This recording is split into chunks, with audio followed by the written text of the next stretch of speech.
What is good, y'all? We got some good stuff that we are about to cover today. So y'all come on in here. Come on in here, get your popcorn, whatever it is you got to snack on, y'all. Because we got a lot of different little stuff that we are going to cover today. Yeah, a lot of stuff. Now, I'm about to bring it back to 1988, y'all, when Trump wasn't even thinking about being president. But it just goes to show you that the same ish he was talking back then is the same ish, y'all, he's talking today.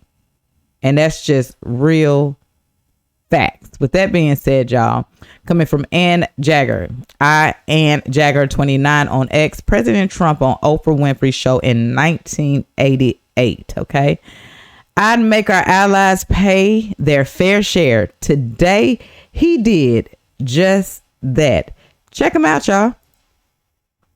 Last year, criticizing U.S. foreign policy. What would you do differently, Donald? I'd make our allies, forgetting about the enemies you can't talk to so easily, I'd make our allies pay their fair share. We're a debtor nation. Something's going to happen over the next number of years with this country, because you can't keep going on losing $200 billion, and yet we let Japan come in and dump everything right into our markets and everything. It's not free trade. If you ever go to Japan right now and try to sell something, forget about it, Oprah. Just forget about it. It's almost impossible. They don't have laws against it. They just make it impossible. They come over here, they sell their cars, their VCRs, they knock the hell out of our companies. And hey, I have tremendous respect for the Japanese people. I mean, you can respect somebody that's beating the hell out of you, but they are beating the hell out of this country. Kuwait, they live like kings. The poorest person in Kuwait, they live like kings. And yet they're not paying. We make it possible for them to sell their oil. Why aren't they paying us 25% of what they're making? It's a joke. This sounds like political presidential talk to me. And I know people have talked to you about whether or not you want to run. Would you ever? Probably not. But I do get tired of seeing the country ripped off. Why would you not? I just don't think I really have the inclination to do it. I love what I'm doing. I really like it. Also, it doesn't pay as well. No, it doesn't. But, you know, Did y'all hear what he said? This is back in 1988. He really hates seeing the world get ripped off the way they get ripped off, y'all.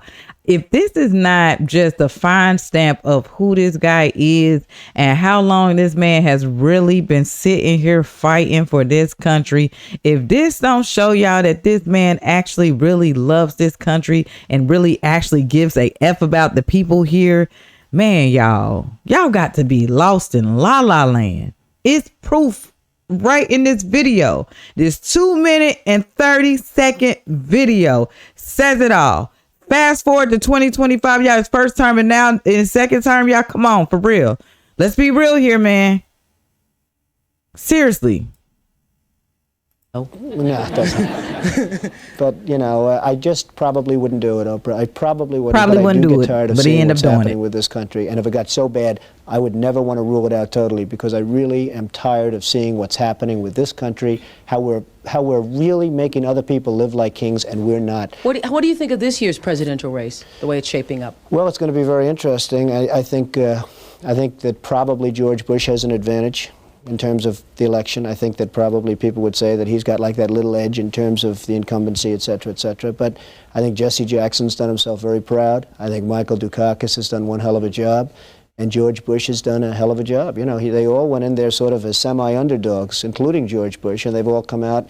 I think people that are around all three of those candidates can be very proud of the jobs they've done. You've said, though, that if you did run for president, you believe you'd win. Well, I don't know. I think I'd win. I tell you what, I wouldn't go in to lose. I've never gone in to lose in my life. And if I did decide to do it, I think I'd be inclined. So stop playing with him, y'all. He did win his first term, and then he went again. You know what I'm saying? There was some little... We ain't gonna talk on it, but it was time. It was a good reason, though, because it was time for, you know, the people to be exposed so that we would have this victory in this moment that we having right now. Stop playing. He said he going in to win, y'all. He's going in like this is in 1988. Fast forward to 2025, and we are still freaking winning. Let's keep it going. I would say that I would have a hell of a chance of winning, because I think people, I don't know how your audience feels, but I think people are tired of seeing the United States ripped off. And I can't promise you everything, but I can tell you one thing. This country would make one hell of a lot of money from those people that for 25 years have taken advantage. It wouldn't be the way it's been. Believe me. Believe them. I F with you on some real-ish Trump, for real. Y'all better stop playing with my boy, man. This man been screaming this stuff. Y'all like, he ain't for. Forget y'all, man. If y'all ain't, man, this is 1988, y'all. 1988. 1988. All right. So with that being said, rapid response, y'all. If y'all want the real news, make sure y'all following rapid response on X, okay? Coming straight from the White House administration, who's in there right now. On tariffs, this is a big change, but we needed a big change. We cannot keep going down the Joe Biden globalist pathway where we have $2 trillion of peach time debt and deficiency.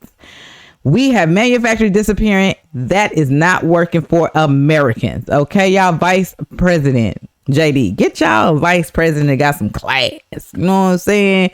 Got some sense. Got some swag. Got all of the above. Okay.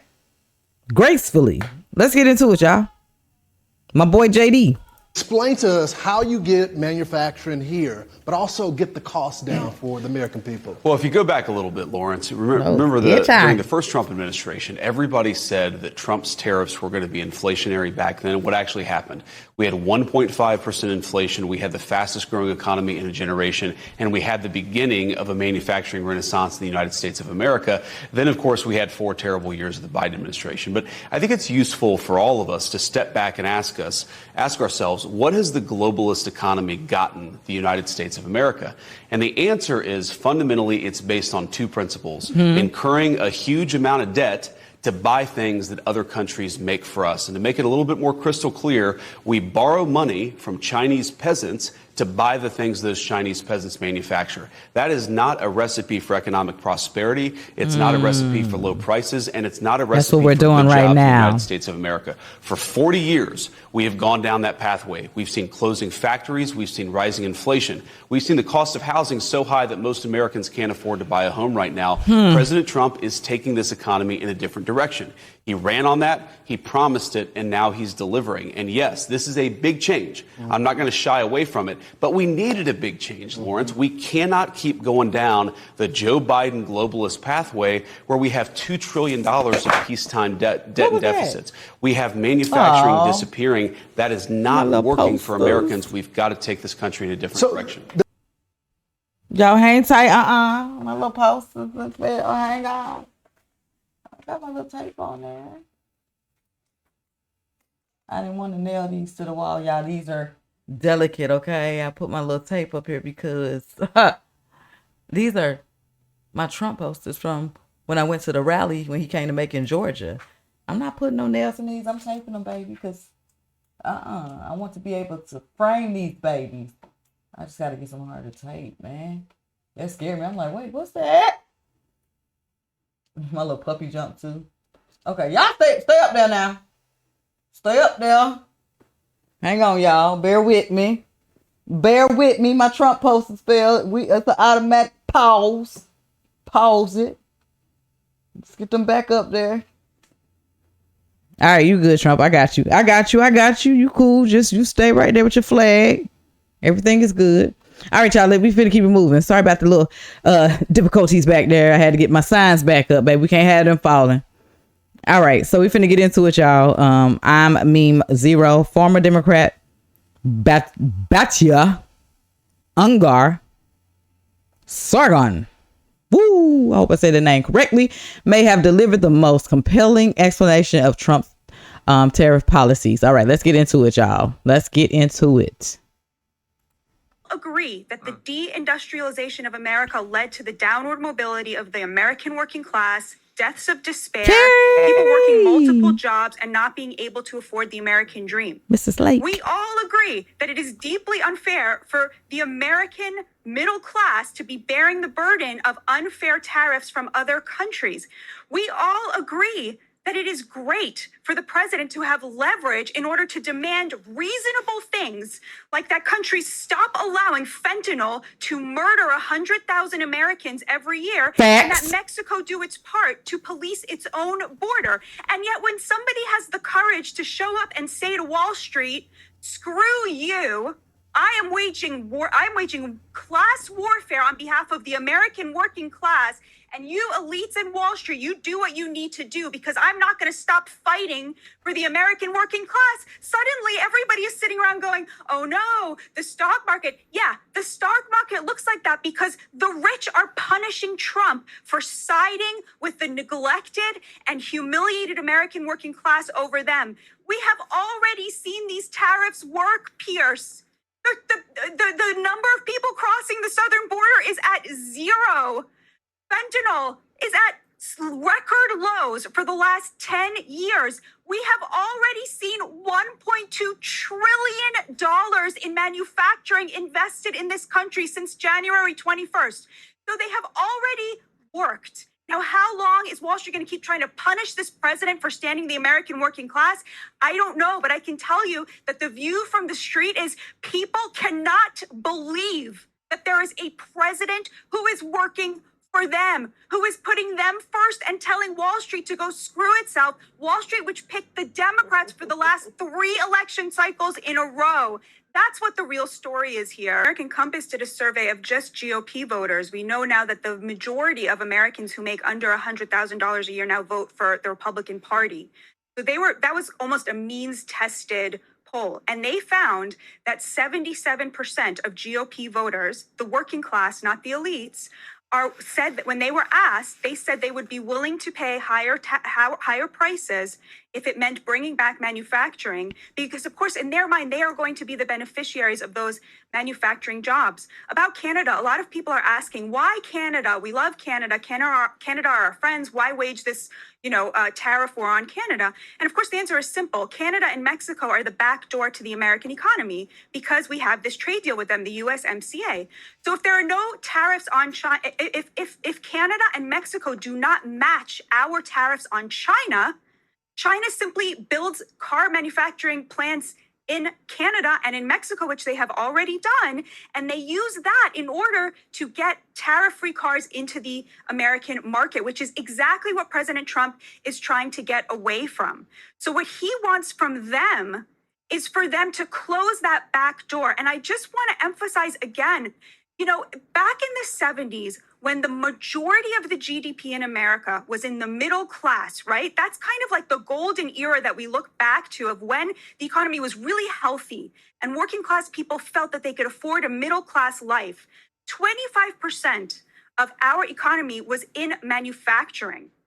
Today, the top 10% control over 60% of the GDP. And that is a direct result of the fact that only 10% of our economy is manufacturing. And the largest share, 20%, is in finance and real estate, which is, of course, how other countries artificially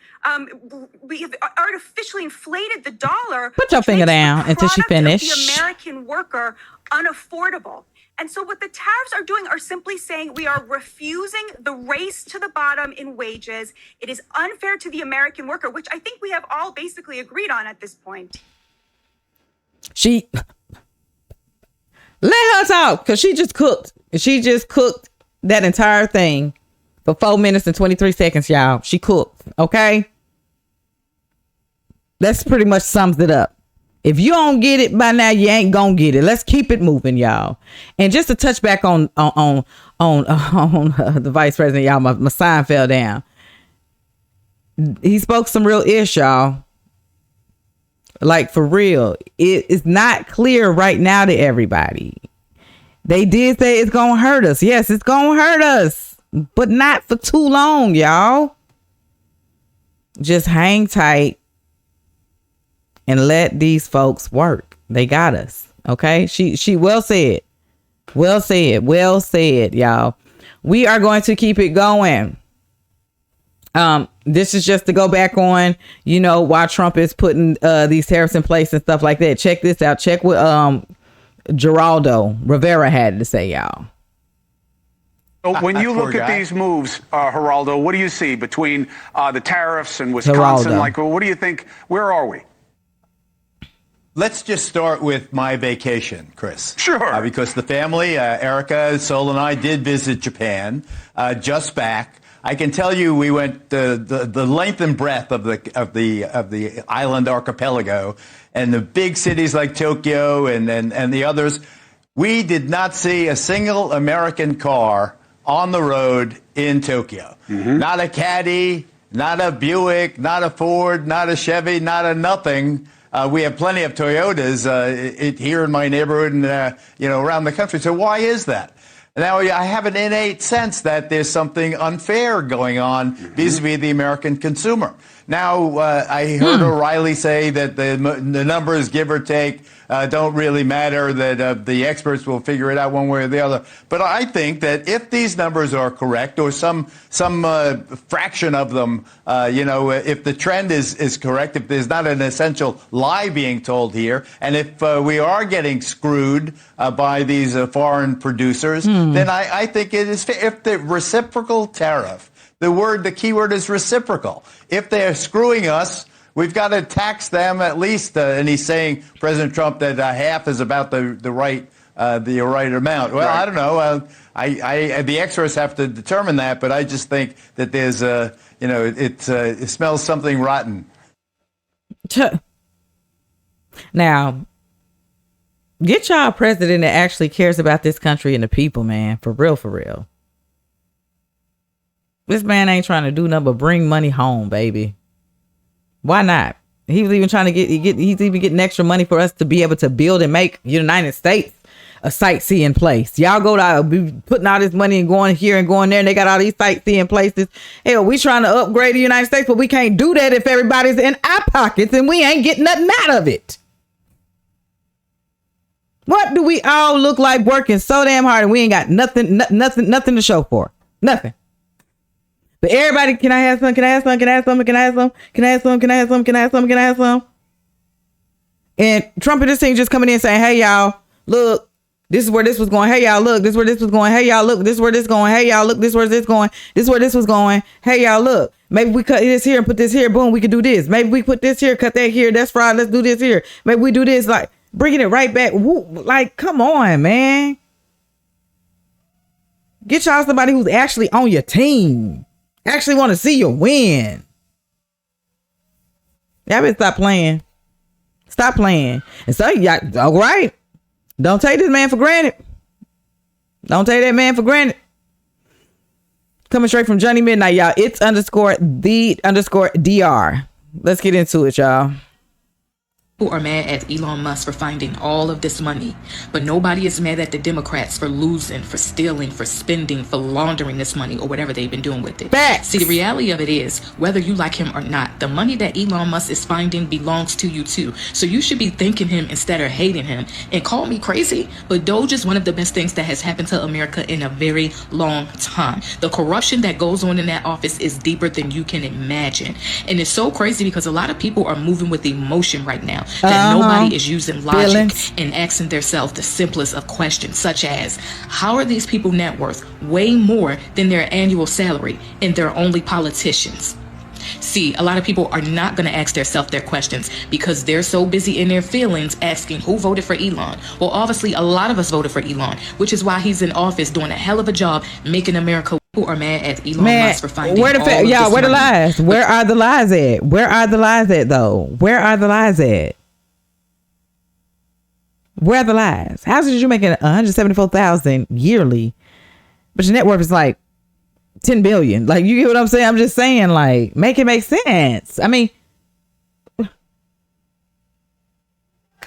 you can't. You just can't. Where the lies, y'all? Ain't no lies. I don't know what her name is. Woo, excuse me. Because it's not on here, y'all. It's not on here.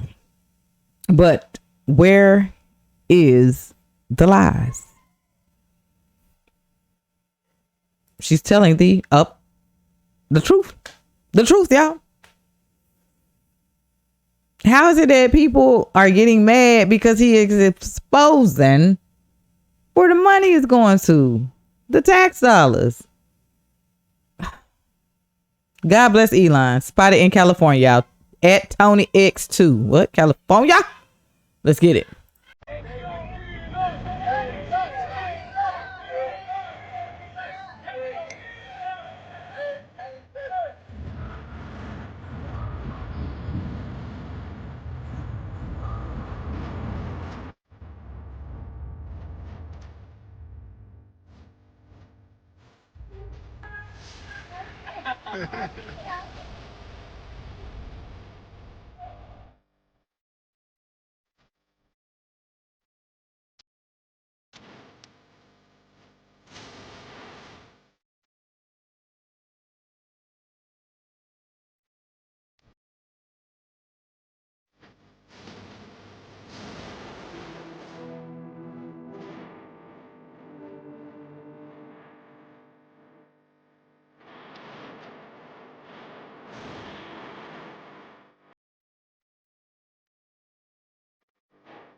Let's go.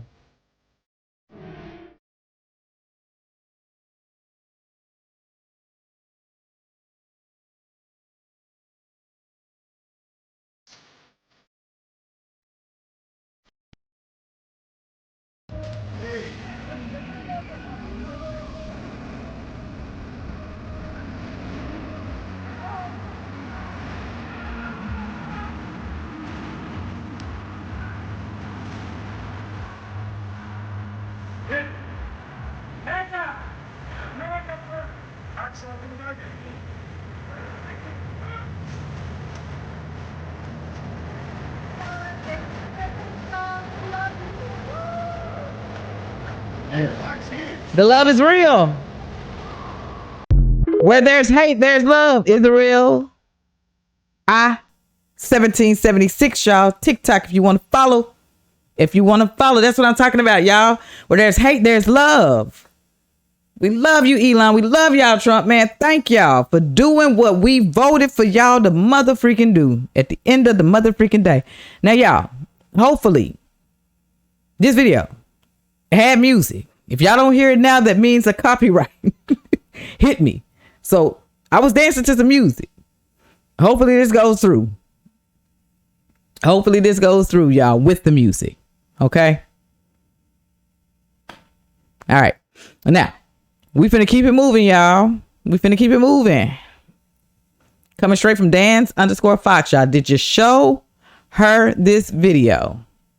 LOL. Let's get into it. Biden gave 5 million non-citizens Social Security numbers. Let's get into it. That's a jaw-dropping number. Where'd all those people come from? Well, it made my jaw drop too when I saw it. We were in Social Security looking for fraud, waste, and abuse.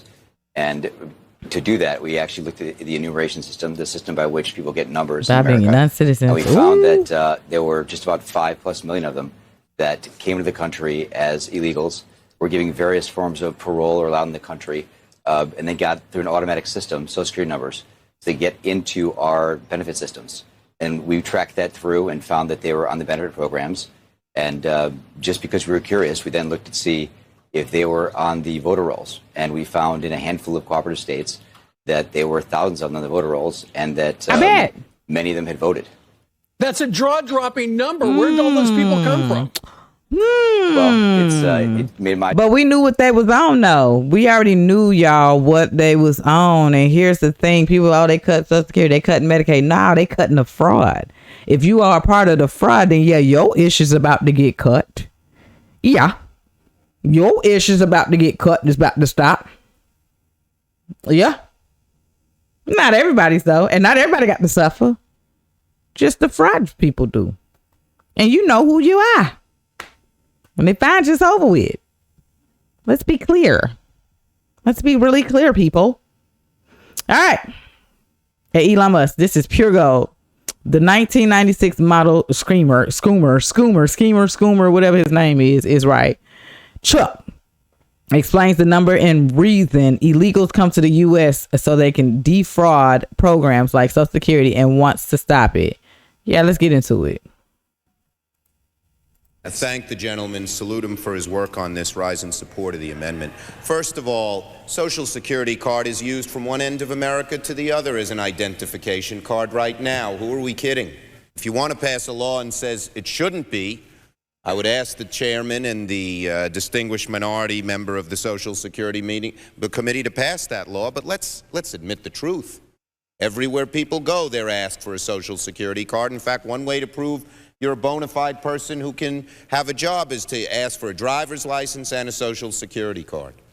This is an anti-fraud amendment. over where we go, people say, well, why can't you stop illegal immigrants or others from coming here? And the number one answer we give our constituents is when they come here, they can get jobs, get benefits against the law because of fraud. And here, the gentleman from Florida has put together the most effective anti-fraud measure we can find without it changing the actions of the government one bit. And we find all this opposition.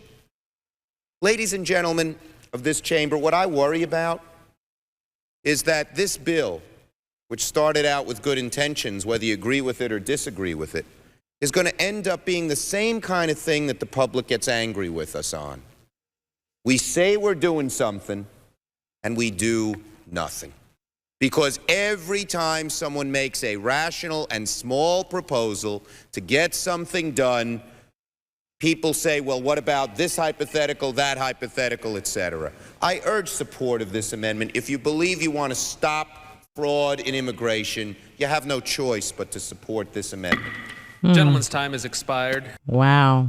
Wow, y'all, this is back in 1996. Let's fast forward to today. Is he still speaking the same ish? Nope, he's not. That's why you got to bring it back sometimes. You got to take it back in the day to fact check. 1996. Is he speaking the same ish today, y'all? Hell to the motherfucking nizzle. I want to go in the comment section. What they got to say? What changed? Oh my God, wait a minute. So we going back, y'all. We going back. How about the 1996 Pelosi model? Holy Nancy Pelosi 1996 speaking on tariffs and trade. Y'all look at these hypocrites. Look. I wasn't even supposed to go into this, but them comments will do it. Let's check it out. Members of this House of Representatives will say, I will not. How far does China have to go? How much more repression? How big a trade deficit and loss of jobs for the American worker, and how much more dangerous proliferation has to exist before members of this House of Representatives will say, I will not endorse the status quo. As I mentioned, it's about jobs, proliferation, and human rights. And there are those who say we shouldn't link human rights and trade and proliferation and trade. I disagree. But if we just want to take up this issue on the basis of economics alone, indeed, China should not receive most favored nation status for several reasons that I'd like to go into now. I'd like to call the attention of our colleagues to this chart on the status quo that the business community is asking each and every one of us to endorse today. Right now, we have a $34 billion trade deficit with China, the 1995 figure. It will be over $40 billion for 1996. Since the Tiananmen Square massacre, this figure has increased 1,000%, from $3.5 billion then to about $34 billion now. In terms of tariffs, I think it's interesting to note that the average U.S. MFN tariff on Chinese goods coming into the United States is 2%, whereas the average Chinese MFN tariff on U.S. goods going into China is 35%. Is that reciprocal? On exports, China only allows certain industries into China, of U.S. Industries into China, and therefore only 2% of U.S. exports are allowed into China. On the other hand, the U.S. allows China to flood our markets with a third of their exports, and that'll probably go over 40%. And it's limitless because we have not placed any restriction. In terms of jobs, this is the biggest and cruelest hoax of all.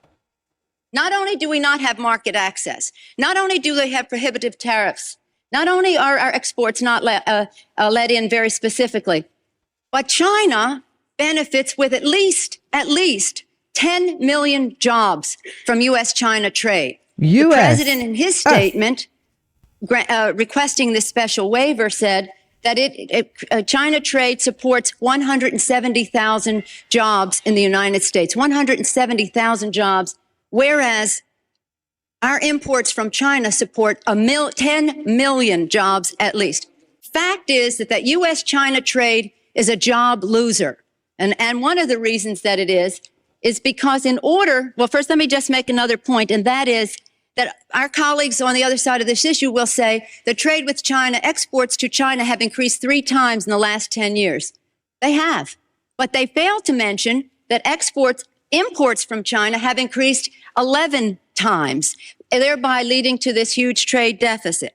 The other issue, in addition, if intellectual property is a $2 billion, $3 billion loss, technology transfer is in the hundreds of billions of dollars. If you want to sell to China, your products into China, the Chinese insist that you open a factory there. They misappropriate your technology, open factories of their own, and then say to you, now we want to see your plan for export. That's as simply as I can say it briefly. But the fact is, this isn't about products made in America.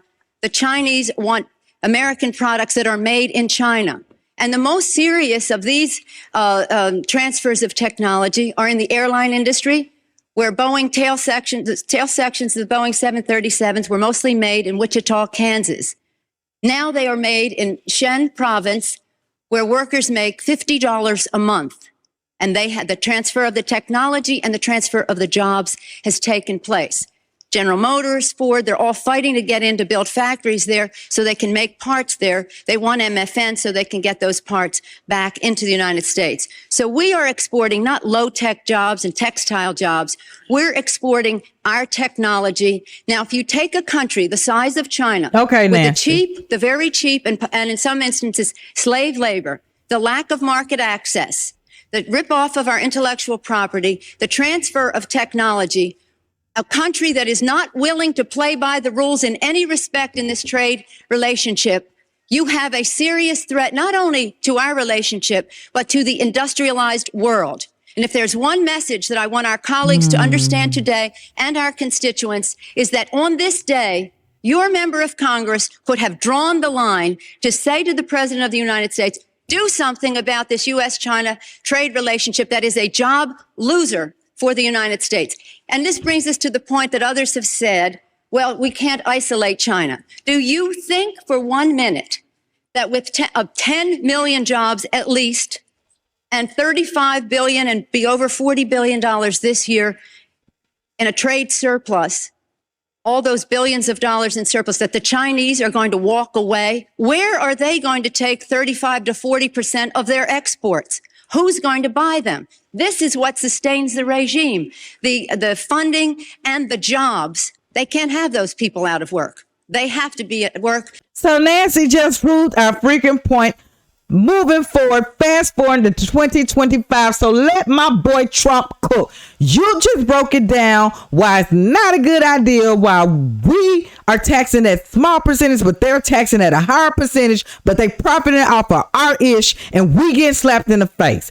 This is back in 1996, folks. Let my man Trump do what the hell he do best.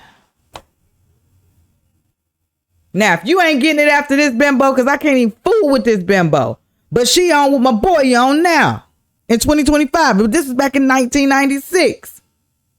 So what happened? Oh, we know.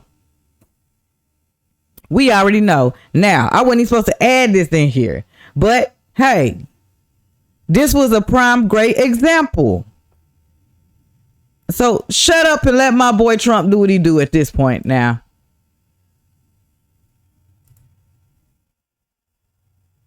I thank the gentleman, salute him for his work on this, rise in support of the amendment. First of all, Social Security card is used from one end of America. That's what we just left. All right, so we're going to get into this, y'all. Scott Walker, you can't lie on live television without me fact checking you. Let's get it. And it's CNN. Come on. He came to the state. He talked about cutting Medicaid, Social Security through DOGE. Bringing those issues up. Actually, he never talked. He explicitly said in Green Bay that he would not cut Social Security. Well, that's exactly what he said. Talked at his rallies. No, other people said about that, but I was there. I watched him. Okay. He did not say he was going to cut Medicaid. Other people at his rallies who work for DOGE, who work for Elon Musk's organization, talked about those issues. No, I was at the rally. Not a one of them said that. That's what protesters said, but nobody there actually said that. Do you think that there are risks here? There are. People believe the lies that people are saying about that. Being associated, but that's not at all what they said. If people believe that Medicaid and Medicare is going to be touched, that's just a flat outright lie. What he talked about are people who are over 120 years old, who clearly are not alive. Well, the reason I brought it up is... Which is fried because who's really living that long? Just to sort this out, the reason I brought this up is because the claim here is that there's massive, widespread fraud and that's all they're addressing. That's obviously a disputed claim because it's not true that 120-year-old people are getting Social Security checks. The checks stop at a certain point automatically because those checks and balances but those Social Security numbers get counted for various parts of the federal government. So they don't get a benefit directly to those people, but they count for money that gets allocated to different departments in their budget. And they shouldn't be. If somebody's no longer alive, they shouldn't be able to count that. I guess my fundamental question was, what are the risks here of Elon dabbling in elections for Republicans going forward? Well, again, I think in the end, he's going to have to continue to make the case. Part of the reason why when we talked about our recall, what flipped things for us early on in that recall process, Time Magazine called me Dead Man Walker. And the reason was because all the narratives coming out from the press, coming out from the left, were about all these horrible, egregious things. Once we started to give examples of things we were actually doing, not the things the press said, not the things that our opponent said, but the things that we were actually doing, when we ended up going before the voters in the final election in the recall, we actually won by more votes than we did. So I think that what's paramount for him or anyone else aligned with him is keep giving actual examples of what they're doing. Set aside things like Social Security and make it abundantly clear that that's not being touched. But if there's waste, fraud, or abuse, spell it out, make the case, and bring it to the voters. Governor Walker, great to have you. Yep, Walker, yep. No, I'm talking about Walker. The Liberal candidate's victory. Judge Crawford, why Elon Musk's multi-million-dollar pitch for her opponent, Brad Schimmel, did not succeed. We also expect to hear from the winner, Judge Crawford, coming up. Man, Wisconsin, hey, we're going to get to this. We're going to get to this. Heart goes out to y'all, man. We're going to get to this. Don't you start, Kylie. She's demanding some love, y'all. I'm over here reacting, okay? Come here. Come on. If it ain't the kids, y'all, it's her. What you want to say? What you want to say? Okay, let's sit right here. All right, y'all. I'm on dog sitting right now. And let's keep it moving. All right, so we're finna get into it, y'all. Ebony Johnson, Stephen Miller, Cory Booker. Y'all, the one that broke the world record of standing 20 hours and pleading and begging with big eyes and crying and all this other type of stuff just to come and find out he's trying to save his pockets. Let's get into it, y'all. Security advisor Stephen Miller. I just have to ask, what the hell is going on here, Miller? Well, first of all, I think that's the first ever filibuster in American history from Cory Booker in favor of getting men into women's sports, keeping our borders open, and making sure that we tax the wages of our tip workers in Nevada. So very courageously, Cory Booker has stood strong for those three issues. Here's what he never filibustered for. Here's what the Democrats never filibustered for. The dead bodies of American citizens raped, mutilated, and murdered by the illegal aliens that Joe Biden and his administration and Secretary Mayorkas funneled into our country during the invasion that took place over the last 4 years. They released people into this nation, not people, monsters into this nation that were pedophiles, that were child rapists, that tortured women, that murdered moms and dads, that committed atrocities that we've never seen before in this country. And now they have the temerity to say that every single invader that Joe Biden let in should get their own individual judicial trial before they're deported, one at a time. Each one gets $1 million trial in front of a communist judge to decide whether or not we can send them home. How about hell no? What? How about we pick them up and we get them out of this country? Shut the front door. Or anyone else? No hell. No hell. No the hell. They don't get to choose if they can be here or not, especially if they ain't coming here the right way. Come on now, that's against the law. That's against the United States law. We had already discovered this and read this. Man, y'all better, man, please. Now, y'all know I'm finna end it with my boy. Who else? Terrence K. Williams, y'all. I told y'all, please, if you want a laugh, he is the best to take these left liberals out, y'all. I told y'all my favorite one thus far that he does is the Maxine Waters, but Terrence is funny as hell when it comes to doing these remakes of these bimbos, y'all. With that being said, please go follow this man at W_Terrence on X, y'all. Who wore it best? Let's get into it, y'all. To stop what they're trying to do. But we, the people, are powerful. We are strong. We have changed history. We have bent the arc of the moral universe. And now is that moral moment again. It's the moral moment again. God bless America. We need you now. God bless America. If you love her, if you love your neighbor, if you love this country, show your love. Oh my God. Stop them from doing what they're trying to do for almost 20 hours.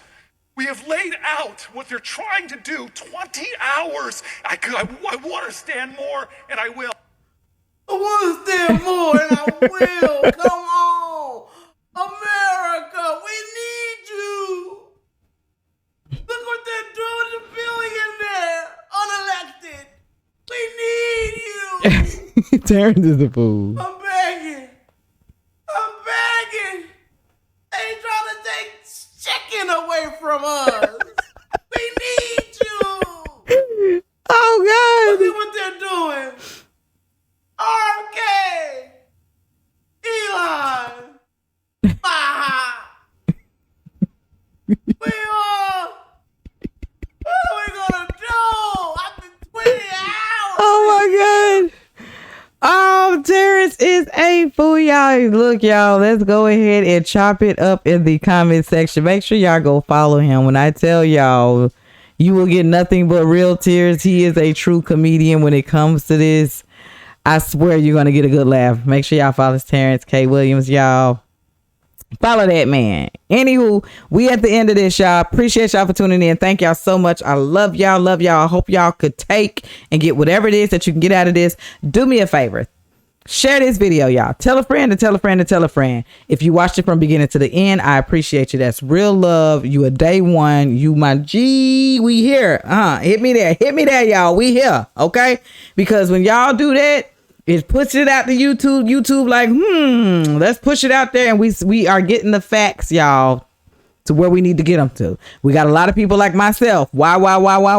We got a lot of people who's wanting to research, who's wanting to find out this stuff. That's what this channel is here for. That's what we are here for. I appreciate y'all. Let's chop it up in the comment section. You already know. Until next time, y'all, I'm up out of here.